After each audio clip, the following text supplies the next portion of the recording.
I'm going to show you how to turn an unlimited swamp into a moonlit swamp using an airbrush.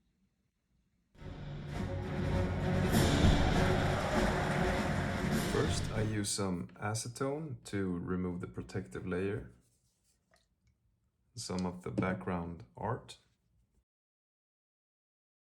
Now it's time to start airbrushing, and the setup I use is an Iwata PowerJet, an Iwata Eclipse, and an Iwata Custom Micron CMB.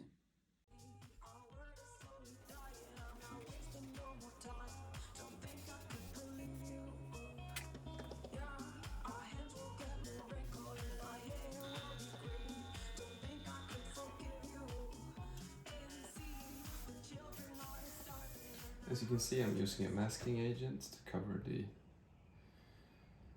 parts of the painting that we don't want to paint right now.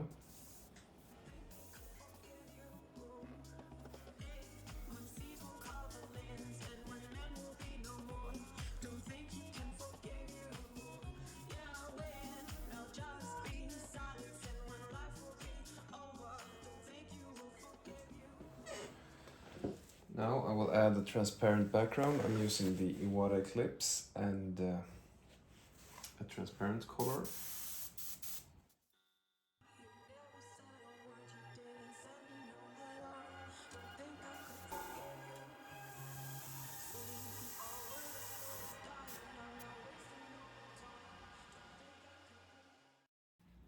I'll add some stars to the sky.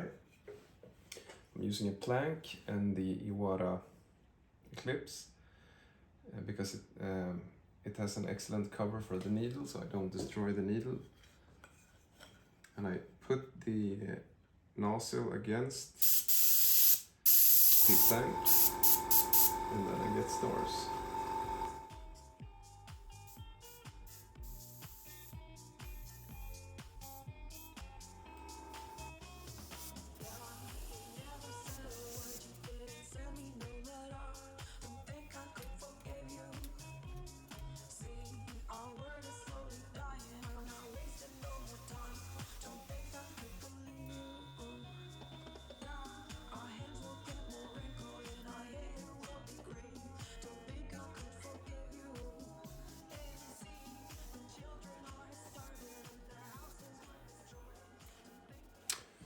So it's time for the detail and textures of the moon, and what I will be doing now is a trick that is possibly as old as Airbrush itself, where I will add a fine contour to the moon.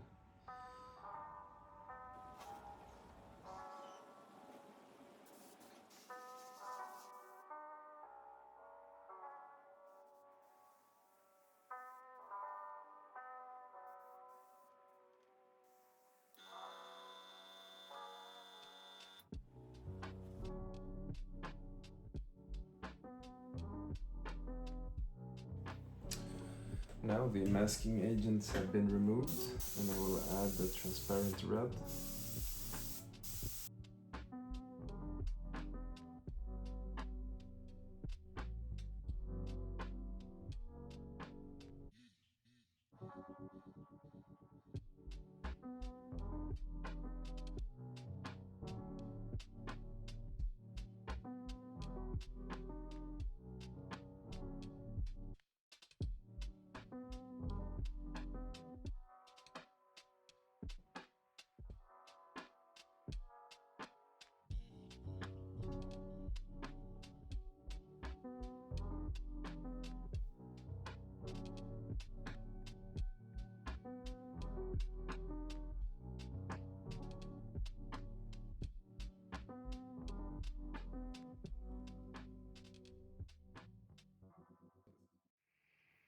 In this tutorial, the steps and the process has been speeded up a lot.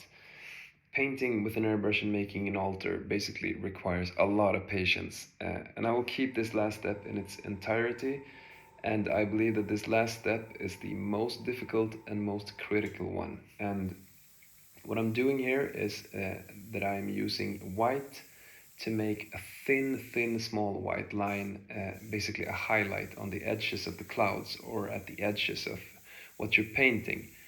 And as you can see, I'm frequently cleaning the tip of the airbrush because you easily get something that's called dry needling with the color white. And that is a small piece of paint that gets stuck on the needle and ruins your spray pattern. And this basically ruins your entire painting, your entire altar.